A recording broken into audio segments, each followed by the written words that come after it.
remove our troops from Iraq has been echoed by the Iraqi government and even by the Bush administration. Even after we learned that Iraq has a $79 billion surplus while we're wallowing in deficits, John McCain stands alone in his stubborn refusal to end a misguided war. That's not the judgment we need. That won't keep America safe. We need a president who can face the threats of the future, not keep grasping at the ideas of the past. As Commander-in-Chief, I will never hesitate to defend this nation, but I will only send our troops into harm's way with a clear mission and a sacred commitment to give them the equipment they need in battle and the care and benefits they need when they come home.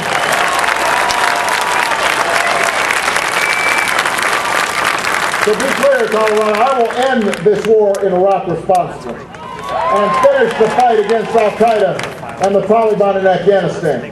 And I will rebuild our military to meet future conflicts. But I will also build new alliances to defeat the threats of the 21st century. Terrorism and nuclear proliferation, poverty and climate change and disease and genocide. And I will restore our moral standing so that America is once again seen as that last best hope for all who are called to the cause of freedom, to those who long for lives of peace and who yearn for a better future. And in the weeks ahead, I look forward to debating these policies with John McCain. But unlike his campaign, what I will not do is challenge the senator's motives or the senator's patriotism, because I believe patriotism has no party. I love this country, and so do you. So does John McCain. So does Joe Biden. So does Sarah Palin. The men and women who serve in our battlefield.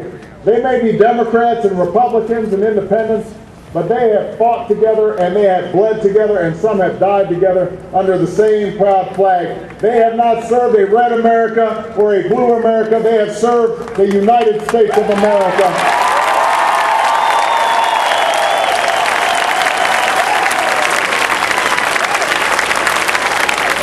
These times are too serious. The stakes are too high to let the other side pull the same stunts and use the same scare tactics that they always do. Because we know what the consequences are. Because we've lived them. Because we've seen them. We've seen them turn an entire campaign into a debate about swift boats and windsurfing. And what do you get when it's over? Iraq and Katrina and a meltdown on Wall Street and millions without jobs or homes or health care. Pain at the pump. Enough. Enough of this. Not this time. Not this year. We can't afford to let them make another big election about small things. That won't be easy. It won't be easy. The kind of change we're looking for never is. We are up against a very powerful, entrenched status quo in Washington. They will say anything, and they will do anything, and they will fight with everything they've got to keep things just the way they are. But I feel good about our chances, Colorado.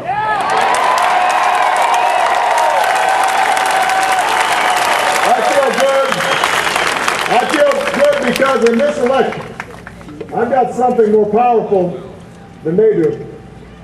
I've got you. I've got you. In this campaign, we've already shown what history teaches us. That at defining moments like this one, change, real change, the change we need doesn't come from Washington. Change comes to Washington. This is one of those moments. This is one of those times we can't afford to let it pass by. I am running for president because I don't want to wake up 4 years from now and find out that millions of Americans still lack health care because we didn't take on the insurance lobby or the drug industry. I don't want to see that We're still sending billions of dollars to the Middle East because we couldn't find a way to stop buying oil from dictators. I don't want to see that more Americans fell out of the middle class and into poverty. I don't want to see homeless veterans on our streets. I don't want to send another generation of Americans, children, to schools that can't teach. I don't want that future for my daughters. I don't want that future for your sons. I don't want that future for America. But, Colorado, I can't do it alone. I need you to make it happen. So, if you want the next 4 years to look just like the last 8, then I'm not your candidate. But if you want real change, if you want an economy that rewards work, if you want relief for the middle class, if you want renewable energy and new green jobs right here in Colorado, if you want a president who will protect our environment and make sure that water is still flowing in the places that need it here in Colorado, if you want somebody who will take on agribusiness on behalf of family businesses and is going to be thinking about rural America, if you want somebody who is going to stand up and keep America safe by not just talking tough, but being smart, then I ask you to start knocking on some doors. I need you to start making some phone calls. I need you to start talking to your neighbors and to your friends, and I need your vote on November 4th. And if you do that, I promise you, we will not just win Colorado, we will win this general election, and you and I together, we're going to change this country and we're going to change the world.